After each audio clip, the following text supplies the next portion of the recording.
All right, so this video is the first in a series that's showcasing current features in my tool called the RFC editor for Exanima.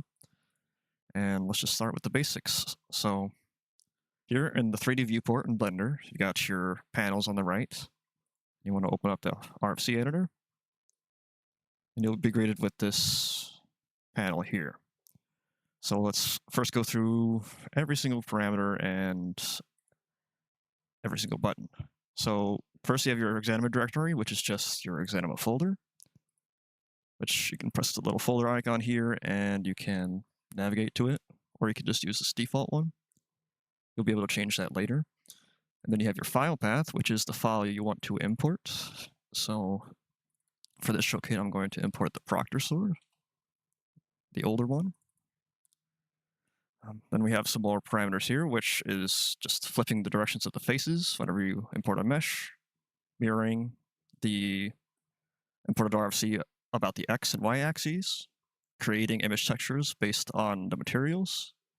You can then toggle on or off the other RFC chunks called tiles, materials, props, and databases. You'll see that it doesn't have the nodes parameter because it's implied that you're going to always want to import them. So I just didn't want to have an extra checkbox to complicate things. Then if you want to import your file, you can just click the button and it will automatically create a new scene and link the objects to it. So once you have something you want to export, here's your export parameters here, where each single one of these checkboxes will take a look in the outliner here and find the collections in here.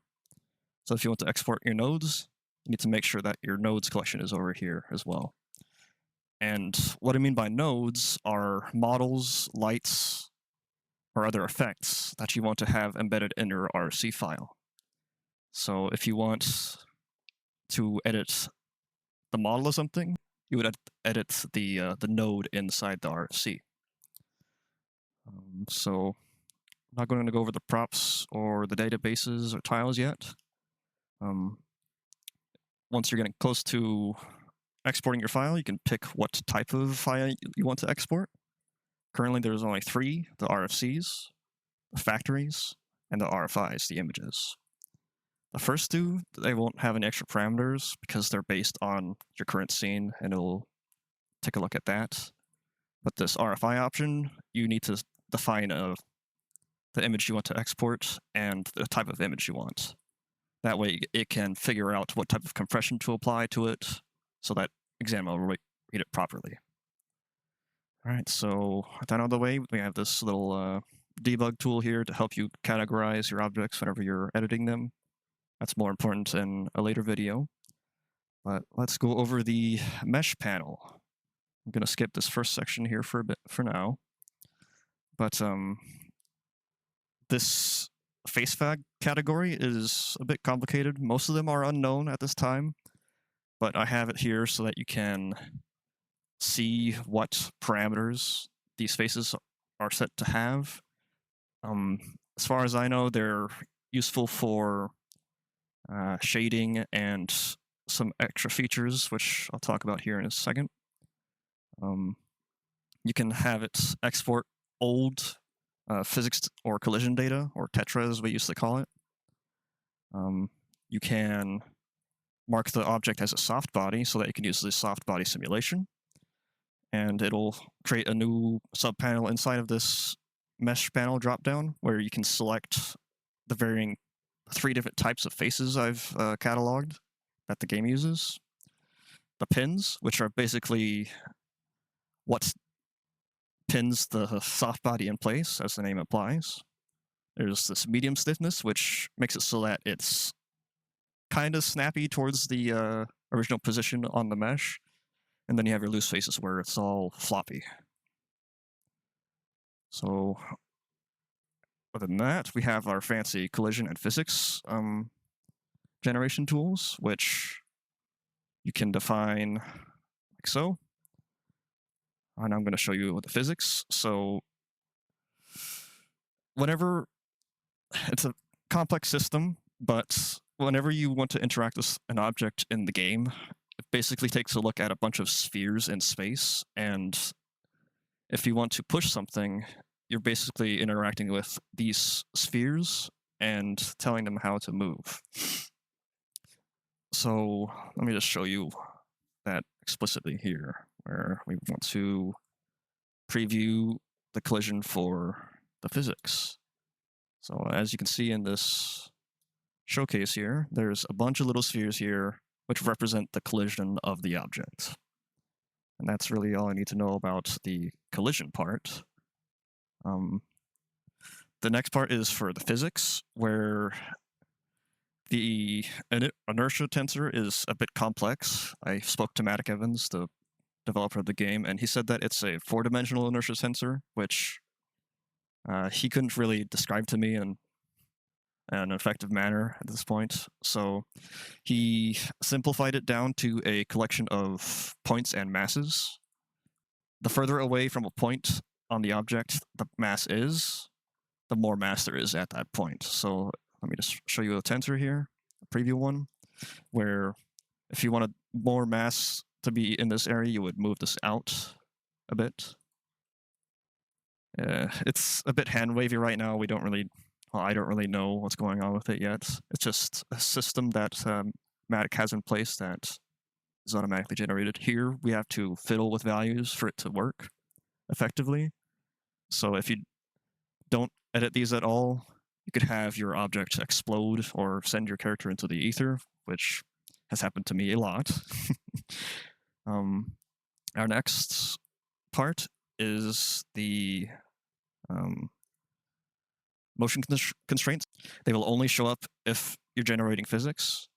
So what I mean by motion constraints is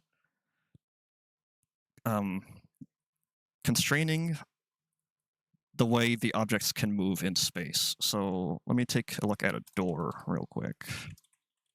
Door UW01A. It's creating the textures. It's a slow algorithm. I made it myself. So basically, if you want your door to behave like a door, you need to tell the game how to do it. And to do it, you need to create motion constraints. It's a kind of complex system where, let me just show you what's going on here. It's hard to put into words because it's, I'll mess it up. So basically, you have a sphere attached to some point, and you want to define where that point can move in. So here in this constraint, we have a sphere here, right at the edge of this door, and it can move about this distance from another point that defines its range of motions. So if you take a look at the top down here, you can see that whenever we turn the door, if the sphere gets too far from the other sphere, it'll stop moving. And vice versa, if we go over here, it will stop moving. It's basically constraining how far it can open and where the close position is. Now, the other constraint is showing, it's basically pinning the object in place. So if this wasn't here, the object would be flopping around like this or like this. So this pin here is telling it to constrain motion about this hinge. So it's only able to move in this direction. Now, if you're sharp and you realize that there's only 2 pins here, 2 constraints here, you'll know that it's not constraining this corner of the hinge. Well, it's a little different here because this object is parented to another object, which means that it will always pivot about this little origin here. So we have 1 pin here and 1 pin here. That creates the hinge. And then we have that other sphere here, which constrains how far it can swing. It's a bit complex, but that's about all there is to it right now. I'm sure there's going to be a lot more changes in the future, but okay. So next up, we've got a tool for rigging an object to a race base, which is basically a character or any other thing. So if you have an object like a shirt and it's all combined into a single object, but you want it split up into these other parts here, it's basically kind of like weight painting, where you define which parts of the mesh turn or are snapped to an object. So to make this easier, I made a tool that takes a look at a base collection, and you can slice it up with this. So I'm going to copy this over to my human base collection, and it's important to not have it in the nodes here, because that's where the human base model is. So I just say that this collection is my race base collection, and this one here is supposed to be rigged to the pelvis. Let me just move it up. So if you click this button, it will automatically slice it and rig it to the base. It's not incredibly accurate right now, but it gets most of the work done. So if you want to just slice and dice and hopefully have your character wear it properly, you can just press that button. So up next, we've got the material panel. We don't really have a lot of this deciphered yet. A lot of this is temporary and all the parameters that we've found so far. But basically, if you want a material on an object, you can define these different vectors, these colors. And this diffuse color here is affecting the overall color of the object. So if you have a texture that's red or blue, and you change the diffuse to be green, it could change the color of the overall object to be something like this teal. So it just multiplies or adds, not really sure yet, this color diffuse onto that texture, and what you see is the result. The emission vector here just controls the color of the emission. By default, it should be black, otherwise it will emit everywhere, unless you have an emission map. So if you had it set to white, the entire thing would glow white, unless you have an emission map defined. The specular just tells you the color of the shine.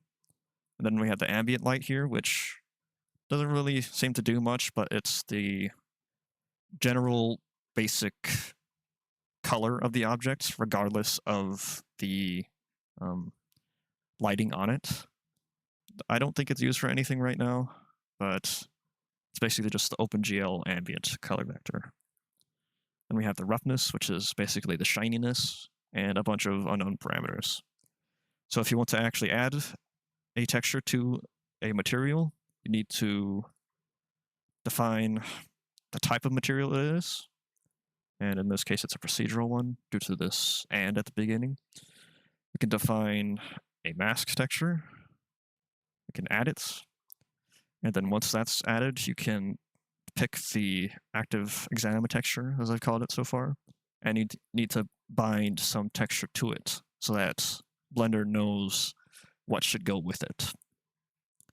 And once you run the exporter and have the export materials defined, it will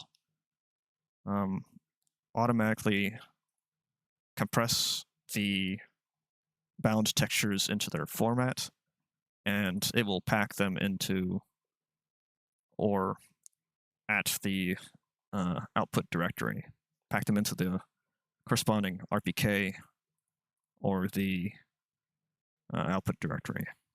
So there's a lot to this. I'm sure I'll come up with a better tutorial eventually, but yeah, this is the first one, and it's very down low, so hope this helps.